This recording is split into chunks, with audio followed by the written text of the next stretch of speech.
¿Qué tal? Bienvenidos a Aeroparque. Está la patrulla francesa. Acá tenemos al número 0. Vamos a ir a buscar.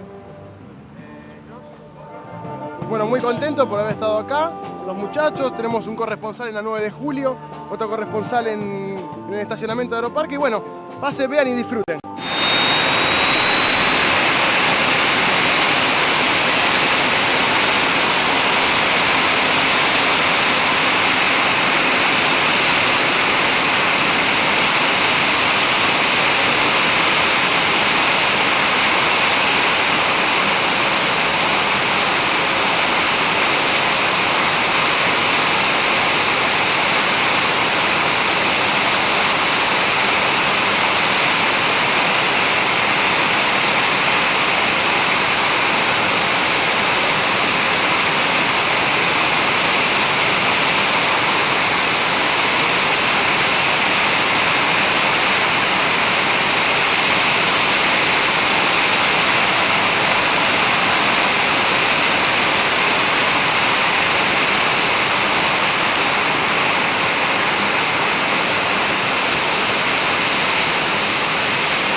julio, el 9 de julio.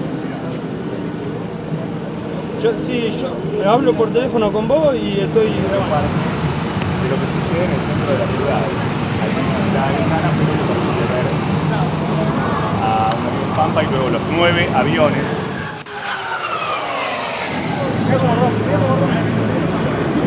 La madre no sale la foto.